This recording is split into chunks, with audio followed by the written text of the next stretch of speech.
সংবাদ খুবই তখন ভাইরাল হয়েছিল যে গ্লোবাল টিভি নিউজে সম্ভবত 3.5 কোটি টাকা হোটেল ভাড়া দিয়ে লন্ডনে 3.5 কোটি টাকা হোটেল ভাড়া দিয়ে এসেছেন ডক্টর ইউনূস। এটি বলেছিলেন এম এ আজিজ, একজন রাজনৈতিক বিশ্লেষক।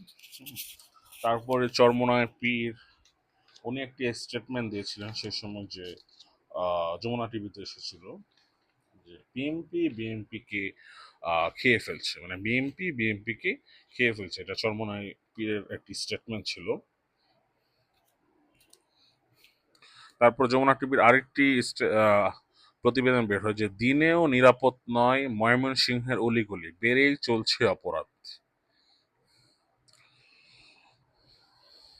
তারপর আরো যে বিষয়গুলো আসে, যে নাসিরউদ্দিন পাটোয়ারি, এনটিভির একটি নিউজে আসে যে নাসিরউদ্দিন পাটোয়ারি বলেছিলেন যে এনসিপির নেতৃত্বে নতুন সরকার গঠন হবে 2026-এর যে ইলেকশন। কিন্তু বর্তমানে আমি যখন ভিডিওটি করছি তখন এটা 2026 সালের এপ্রিল মাস, এখন বিএনপি ক্ষমতায় আছে।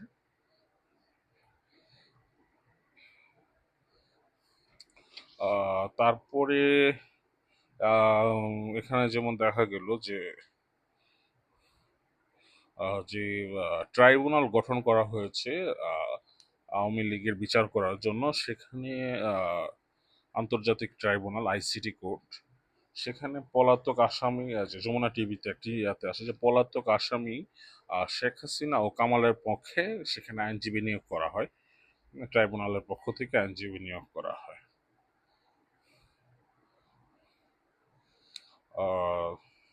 তারপর সেই সময়ের স্বরাষ্ট্র উপদেষ্টা যিনি জাহাঙ্গীর সাহেব চ্যানেল 24-কে বলেছেন যে বাংলাদেশে পাচারের জন্যই ফেন্সিডিল তৈরি করে ভারত।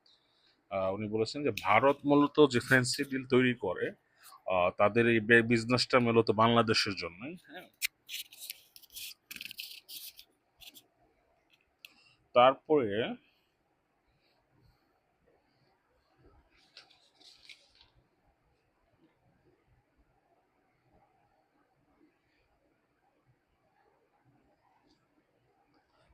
আওয়ামী লীগের ফেসবুক পেজ থেকে আরেকটি প্রতিবেদন দেওয়া হয় যে রিজার্ভ বাড়ে না, রিজার্ভ বাড়ছে না কেন, অর্থনীতি ধ্বংস করা হয়েছে, চারদিকে চলছে লুটপাট, সব কিছুর জবাব নেওয়া হবে, যত অন্যায় অত্যাচার চলছে সব কিছুর বিচার একদিন হবে। এটি আওয়ামী লীগের অফিসিয়াল ফেসবুক পেজ থেকে শেখ হাসিনার স্টেটমেন্ট প্রকাশ করা হয়। তারপর জুলাইয়ের দিকে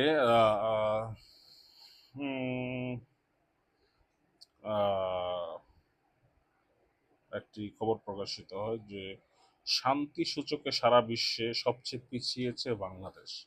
ইন্ডিপেন্ডেন্ট টেলিভিশনের একটি প্রতিবেদন তখন প্রকাশ হয়।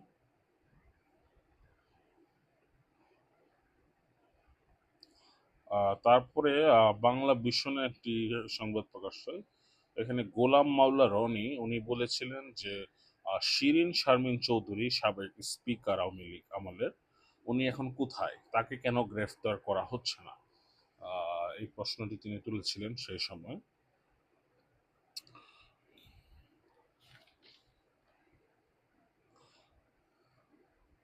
তারপর একটি সভা সমাবেশ হয়, সেখানে চ্যানেল 24-এর প্রতিবেদনে যে একই মঞ্চে ইসলামী আন্দোলন, চরমোনাইয়ের যে দল, আর জামাত এবং এনসিপি, জোটবদ্ধ নির্বাচনের ইঙ্গিত ইসলামী দলগুলো। এটিএন নিউজে আরেকটি সংবাদ তখন প্রকাশ হয়, যুদ্ধের প্রস্তুতি নিচ্ছে রোহিঙ্গারা, হুমকির মুখে বাংলাদেশ। তারপরে চ্যানেল 24 আরেকটি যে বিস্ফোরক তথ্য এসেছিল যে টাকা ছাপিয়ে 12 ব্যাংকে 52,500 কোটি টাকা সহায়তা দিয়েছে অন্তর্বর্তী সরকার। এর ফলে মূল্যস্ফীতি বাড়ার একটি আশঙ্কা তৈরি হয়েছে, যেটা এখন 2026 সালে আমি যখন ভিডিওটি করছি, এটা এপ্রিল মাস, এটা দেশে এখন খুবই বাজে অবস্থা। দেশে অর্থনীতি একদমই বলতে গেলে একটি দুর্ভিক্ষ চলছে। দেশে তেল নেই বর্তমানে, এবং বর্তমানে আমি একটু আগে আমি বাইরে গিয়েছিলাম, এখন রাত বাজে 10টা।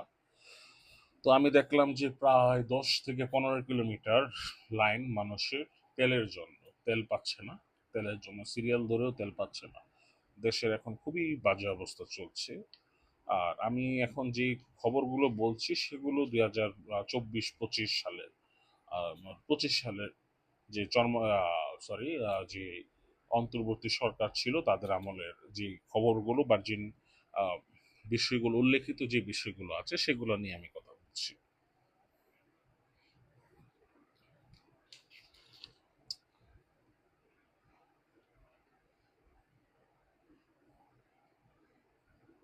তারপর সেই সময় একটি আহ, মানে নিউজ খুবই হয় যে কুমিল্লায় একটি মেয়েকে ধর্ষণ করা হয়। সেখানে অনেকজন আহ, দর্শন করে এবং সেখানে তারা ভিডিও করে অনলাইনে ছেড়ে দেয়। তো সেক্ষেত্রে ঘটনা হয়তো কয়েকজনকে গ্রেফতারও করা হয়েছিল, কিন্তু সেই কুমিল্লার এখানে এনসিপি আর কিছু লোকজন জড়িত বলে সেটা সংবাদ মাধ্যমে তখন প্রকাশ হতে থাকে। আহ, যদিও সেই বিষয়টি নিয়ে এখনো কিছুটা ঘোলাটে আছে, তদন্ত চলছে হয়তোবা।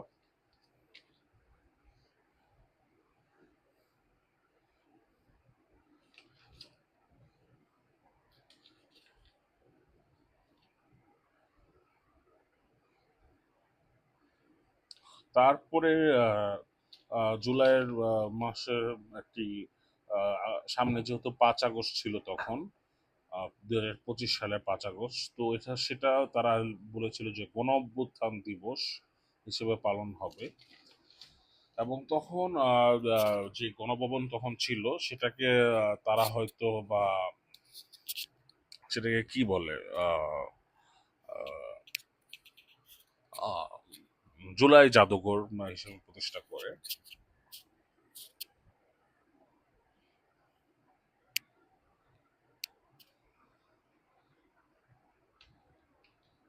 তারপরে গ্লোবাল টিভি নিউজ সেখানে একটি প্রতিবেদন প্রকাশ হয় যে নিষিদ্ধ করে সরকার আওয়ামী লীগকে বিরাট উপকার করেছে। এই স্টেটমেন্টটি দিয়েছিলেন রুমিন ফারহানা।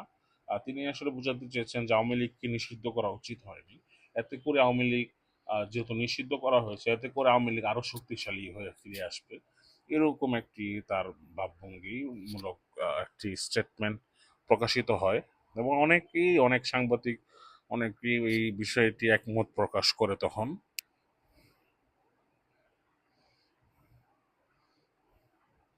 আর তারপরে দেখা যায় যে সেই সময় ধর্ষণ, খুন, ডাকাতি এইগুলো বাড়তে থাকে। হুম, মানুষজন, জননিরাপত্তা, ছিনতাই, এগুলোর একটি প্রকাট আহ, বেড়ে যায়। তারপরে একটি এনটিভিতে একটি নিউজ প্রকাশ হলো দেশের 32টি বীমা কোম্পানি উচ্চ ঝুঁকিতে। আইআরডিআর চেয়ারম্যান উনি স্টেটমেন্টটি দিয়েছিলেন।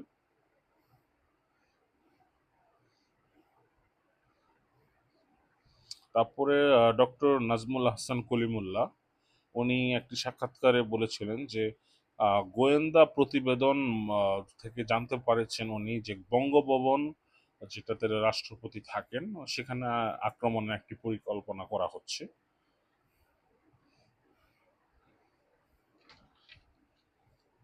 তারপর সেই সময় পিআর পদ্ধতিতে নির্বাচনের জন্য একটি দাবি তোলে এনসিপি, জামাত এবং তারা। আর এই দাবিটাকে বিএনপি উপেক্ষা করে, এবং তারা এই যে দাবি তারা করছিল পিআর পদ্ধতি, সেটা তারা বিএনপি আর কি সেই আহ, চাচ্ছিল না সে সময়, এবং কি পিআর পদ্ধতিতে ইলেকশনটা হয় নাই পরবর্তীতে। তারপরে আহ, আরেকটি নিউজ ভাইরাল হয় যে 71 টিভিতে যে ছাত্র জনতার ভয়ে পানির ডোবায় লাফ দিলেন যশোরের সাবেক মেয়র রফিকুল ইসলাম। যমুনা টিভি থেকে আরেকটি নিউজ আসে যে কুমিল্লায় মুরাদনগরে একই পরিবারের 3 জনকে পিটিয়ে হত্যা। তারপরে দীপ্ত টিভি নিউজে আসে যে শেখ হাসিনার বিরুদ্ধে প্রথম রায় হয় আদালত, 6 মাসের জেল। তারপরে আরেকটি প্রতিবেদন হয় নিউজ 24 যে আমেরিকান কোম্পানি ডিপি ওয়ার্ল্ডকেই চট্টগ্রাম বন্দর দিচ্ছে সরকার, আহ, যেটা বর্তমানে আসলে কোন পর্যায়ে আছে সেটা আমার জানা নেই, তবে হয়তো এটা বিদেশিরাই পরিচালনা করছে বা হয়তো বাংলাদেশি কোনো বড় কোম্পানি হয়তো সেটা পরিচালনা করবে।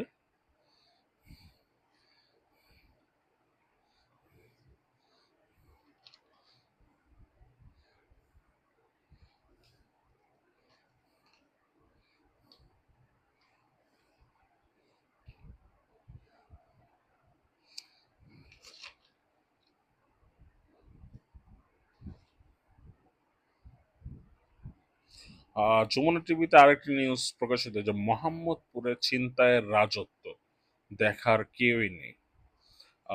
যখন সংবাদ মাধ্যমগুলোতে শিরোনামগুলো এমন হয় তখন আসলে বোঝার আর বাকি থাকে না যে দেশে কেমন পরিস্থিতি চলমান। হ্যাঁ,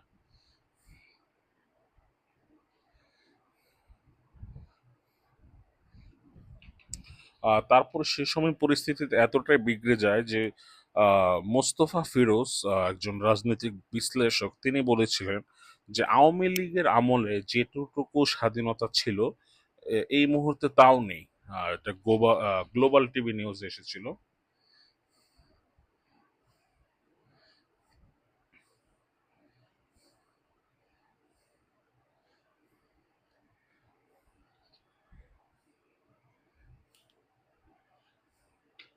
তারপরে আহ, সেই সময় বিভিন্ন আইনজীবী, সাংবাদিক তাদের যে ইউনূস সরকারের বিরুদ্ধে কথা বলেছিল তাদেরকে যখন নির্বিচারে গ্রেফতার করা হচ্ছিল তখন বিভিন্ন মুক্তিযোদ্ধাদেরকেও গ্রেফতার করা হয় সেই সময়। তো সেই সময় ফজলুর রহমান, যিনি বিএনপির একজন এমপি বর্তমানে, তিনি বলেছিলেন যে আওয়ামী লীগ আমলে কোনো আইনজীবী জেলে ছিল না। মানে আওয়ামী লীগ আমলেও উনি বোঝাতে চেয়েছেন যে এতটা মানে অত্যাচার নির্যাতন করা হয় না যে অত্যাচার নির্যাতনটা ডক্টর ইউনূসের শাসনামলে হয়েছে। তারপরে একজন রাজনৈতিক বিশ্লেষক আসাদ নূর, উনি একটি স্টেটমেন্ট দেন যে পুলিশ হত্যার বিচারে ভয় কেন হাসনাত সার্জিসের।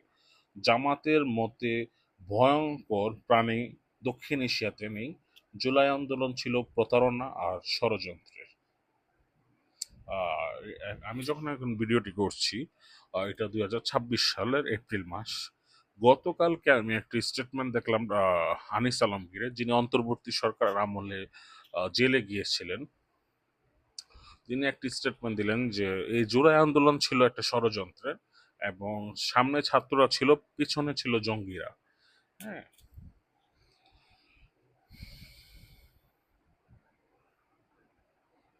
তারপর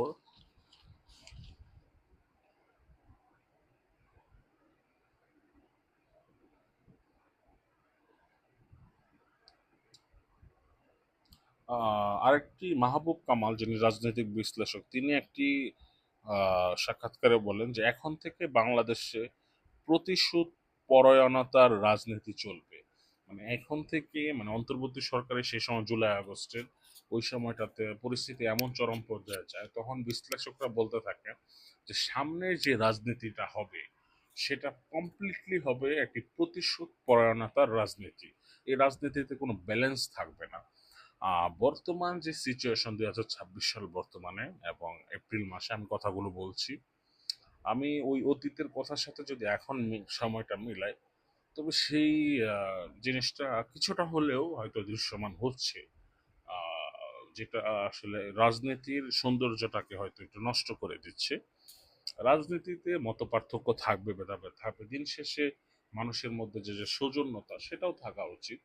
কিন্তু বর্তমানে রাজনীতিটা কেমন জানি হয়ে গেল আসলে।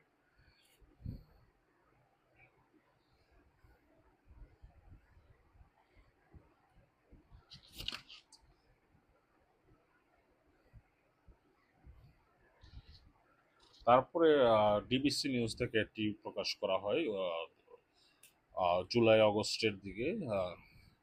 মাহমুদুর রহমান মান্না, যিনি ডাকসুর সাবেক ভিপি ছিলেন, মানে ডিবিসি নিউজের একটি সাক্ষাৎকারে বলেন যে সরকার শুধু বলতে পারবে, মানে অন্তর্বর্তী সরকারের কথা বলছিলেন, যে অন্তর্বর্তী সরকার শুধু বলতে পারবে শেখ হাসিনার বিচার ট্রাইব্যুনালে আমরা করেছি, কিন্তু কোনোভাবেই শেখ হাসিনাকে দেশে আনতে পারবে না। এবং কি সেটা পারেও নাই অন্তর্বর্তী সরকার, এখন তো বিএনপি সরকার ক্ষমতায়। অন্তর্বর্তী সরকার উনি এটা পারেন নাই, এটা মাহমুদুর রহমান যে ওই সময় বলেছিলেন। তারপরে যেটা সত্যি হলো আর কি এখন।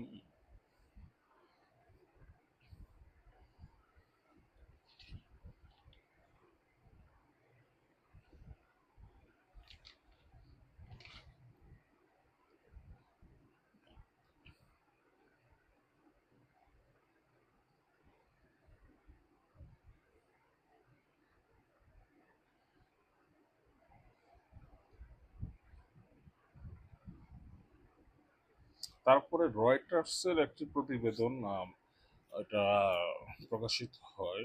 এটার মধ্যে যদিও কিছুটা বিতর্ক আছে, তবে আমি প্রতিবেদনটি পড়ছি। এটা মাহাতির মোহাম্মদ, যিনি মালয়েশিয়ার সাবেক প্রধানমন্ত্রী ছিলেন, তিনি বলেছেন এরকম একটি প্রতিবেদন আসে যেটা নিয়ে কিছুটা বিতর্ক আছে, তাও আমি পড়ছি। সেখানে লেখা যে বাংলাদেশ উঠে যাচ্ছিল, আর শেখ হাসিনার নেতৃত্বে দেশ উন্নয়ন দ্রুত এগিয়ে যাচ্ছিল। Excuse me. শেখ হাসিনার নেতৃত্বে দেশ উন্নয়ন দ্রুত এগিয়ে যাচ্ছিল, কিন্তু সেটা যখন এখন থামিয়ে দেওয়া হয়েছে, সেই যাত্রা এখন থামিয়ে দেওয়া হয়েছে। এক সময় আমি বাংলাদেশের একটি ঐক্য দেখেছিলাম, আজ তা চোখে পড়ে না। দেশটি যেন এক জঙ্গি গোষ্ঠীর হাতে আবদ্ধ হয়ে পড়েছে। এটি মাহাতির মোহাম্মদ বলেছিলেন রয়টার্সকে। এটি নিয়ে একটি বিতর্ক আছে, অনেকে বলে এটা গুজব, অনেকে বলে এটা সত্য। আমি জানি না, আমি এটা শিওর না, তবে আমি প্রতিবেদনটি যেটা ছিল সেটা আমি বললাম। তারপরে সেই সময় একটি ফেসবুক পোস্ট দিয়েছিলেন হাসনাত আবদুল্লাহ।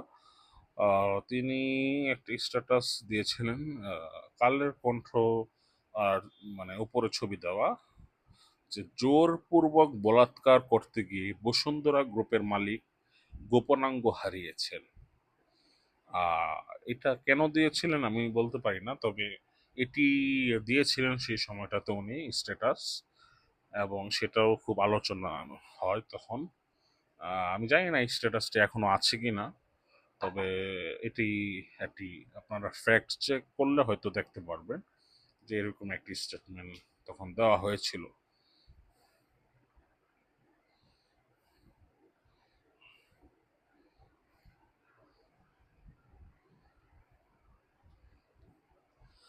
তারপরে বাংলাদেশ আওয়ামী লীগের অফিসিয়াল ফেসবুক পেজ থেকে একটি স্টেটমেন্ট দেওয়া হয়। শেখ হাসিনা বলেন যে আমি আসব এবং মামলা মোকাবেলা করব, দেখব কত ধানে কত চাল।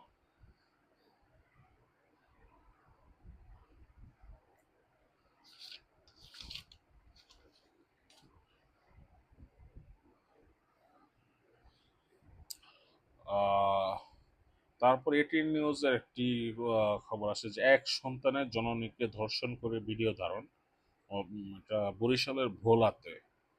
হ্যাঁ, সেই সময় আসলে এই নিউজগুলো, ধর্ষণ, খুন, ছিনতাই, ডাকাতি, এই অপরাধের নিউজগুলো প্রতিদিনই আসলে খুবই মানে আসতে থাকে।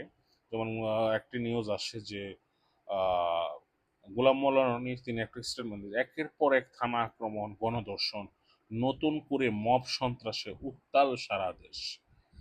সেই সময় পরিস্থিতি এতটাই ভয়াবহ ছিল। পরিস্থিতি এখনো কিছুটা ভয়াবহ আছে। আহ, পরিস্থিতি এখনো পুরোপুরি স্বাভাবিক হয়নি। তারপরে সময় টিভিতে একটি নিউজ আসলো যে যাত্রাবাড়িতে গ্রিল কেটে দুর্দর্শ ডাকাতি, মারধরে প্রাণ গেল গৃহকর্তার, স্ত্রী হাসপাতালে। তারপরে একটি থানার সামনে একাত্তরের টিভিতে যে আওয়ামী লীগ ও ছাত্রলীগের নেতাকর্মীদের ছাড়িয়ে নিতে থানা ঘেরাও। সেটা হয়তো এটা আসলে কোন জেলার, এটা আসলে এখানে দেওয়া নেই।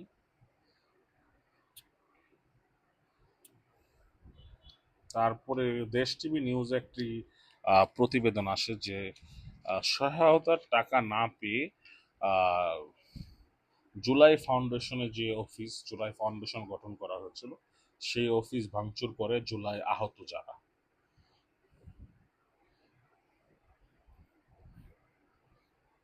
তারপরে ডক্টর নাজমুল হাসান কলিমুল্লাহ তিনি একটি সাক্ষাৎকারে বলেছেন যে এই যে পিনাকি ভট্টাচার্য যে হুমকি দামকি দিচ্ছে, চোখ রাঙাচ্ছে, এগুলো আসলে কোনো কাজে আসবে না রাষ্ট্রপতি। আর রাষ্ট্রপতিকে অপসারণের জন্য সেই সময় একটি কৌশল চালানো হয়, যেটা ব্যর্থ হয় সে সময়।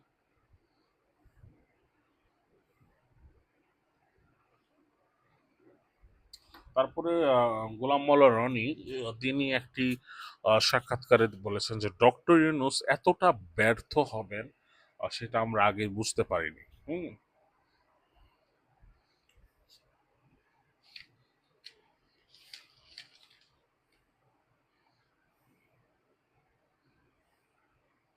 তারপরে বাংলাদেশ আওয়ামী লীগের অফিসিয়াল ফেসবুক পেজ থেকে একটি স্টেটমেন্ট দেওয়া হয় শেখ হাসিনার, যে দেশের কোনো ক্রান্তিকালে জনগণের পাশে দাঁড়ানোর ইতিহাস ইউনূসের নেই।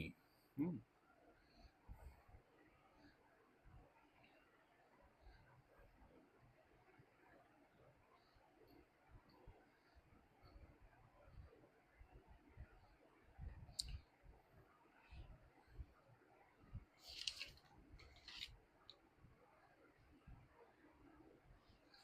আহ, গোলাম মোল্লা রনি আরেকটি সাক্ষাৎকারে বলেছিলেন যে শেখ হাসিনা তখনই ফিরে আসবেন যখন আপনার দেখবেন যে আবার বিএনপির অস্তিত্বে সমস্যা হচ্ছে, মানে বিএনপি যখন দুর্বল অবস্থায় পড়বে তখনই কেবল তিনি দেশে আসতে পারবেন।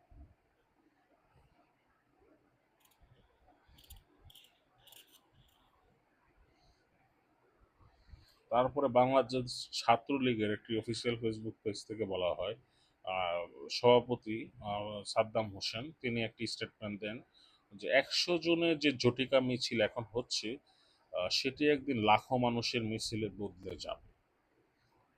তখনও অবশ্য কিছু জটিকা মিছিল তারা করছিল, কিন্তু বিগত আহ, বিগত 6 মাস ধরে আসলে আওয়ামী লীগের কোনো প্রকার মিছিল বা জটিকা মিছিল দেখা যাচ্ছে না, যদিও খুবই অল্প।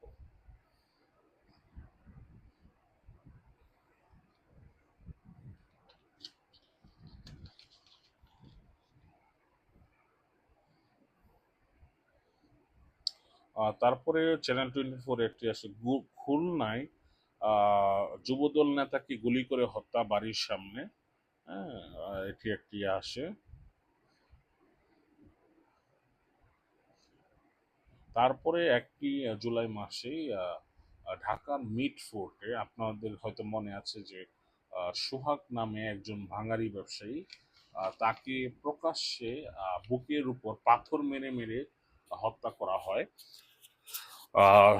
মিড ফোর্টে যে মানে বাঙালি ব্যবসায়ী ছিল সোহাগ, তাকে প্রকাশ্যে যে পাথর মেরে মেরে বুকের ভিতর পাথর মেরে মেরে যে হত্যা করা হয় তাকে, সেটা তখন খুবই আহ, মানে আলোচনা জন্ম দেয় এবং মানুষজন খুবই অবাক হয় যে এভাবে পাথর মেরে মেরে আহ, মারছে। এটা তখন খুবই মানুষের ভিতরে একটা ইয়া দেয়। তারপর বাংলাদেশ আওয়ামী লীগের অফিসিয়াল ফেসবুক পেজ থেকে আরেকটি স্টেটমেন্ট দেওয়া হয়, শেখ হাসিনা যিনি স্টেটমেন্ট দিয়েছেন তিনি বলেছেন যে আহ, তিনি বলেছিলেন 2025 সালের জুলাইয়ের মাসে যে যুদ্ধ অপরাধীদের বিচার করায় আজ আমার উপর প্রতিশোধ নেওয়া হচ্ছে। আল্লাহ, এ দেশের জনগণের উপর আমার আস্থা আছে, আল্লাহ এবং এই দেশের জনগণের উপর আমার আস্থা আছে। আওয়ামী লীগ শীঘ্রই ঘুরে দাঁড়াবে। এটা জুলাই মাসে 2025 সালে শেখ হাসিনা স্টেটমেন্ট দিয়েছিলেন। তারপরে চ্যানেল 24 যেমন প্রকাশ্যে সোহাগ নামে বাঙালি ব্যবসায়ী তাকে পাথর মেরে হত্যার ঘটনায় যুবদলের 2 নেতাকে বহিষ্কার করা হয় তখন। তারপরে তখন থেকে আসলে বিদ্যুৎ এবং তেলের সংকটটা দেখা দেয়। হ্যাঁ, ঘোড়াশাল তাপবিদ্যুৎ কেন্দ্রের সকল ইউনিটের উৎপাদন বন্ধ হয়। আস্তে আস্তে বিদ্যুৎ উৎপাদন তখন কমে যেতে থাকে।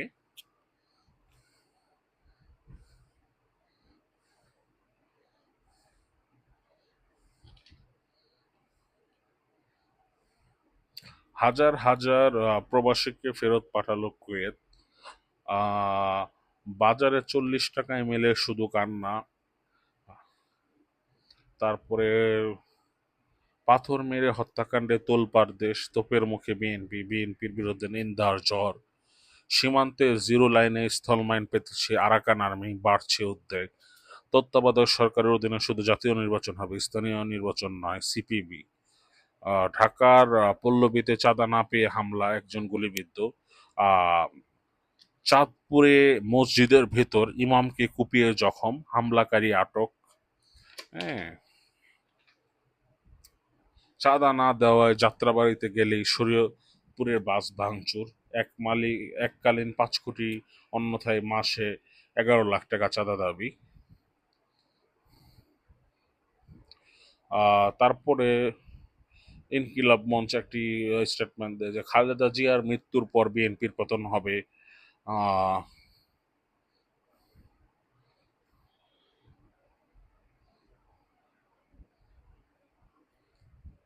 মামলা করতে গিয়ে ভোগান্তির শিকার মিটফোর্ডে হত্যাকাণ্ড, নিহত সোহাগের পরিবার।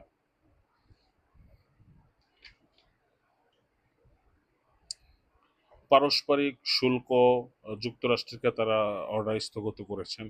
চাঁদা না দিলে পুরস্কার, ধরা পড়লে বহিষ্কার। হ্যাঁ, এগুলো আসলে নানান বিষয় তখন ভাইরাল হতে থাকে। একদিনে আসলে সব আলোচনা সম্ভব নয়। আমি জুলাইয়ের মাঝামাঝি সময় 2025 সাল পর্যন্ত কিছু ঘটনা আপনাদের সামনে তুলে ধরলাম।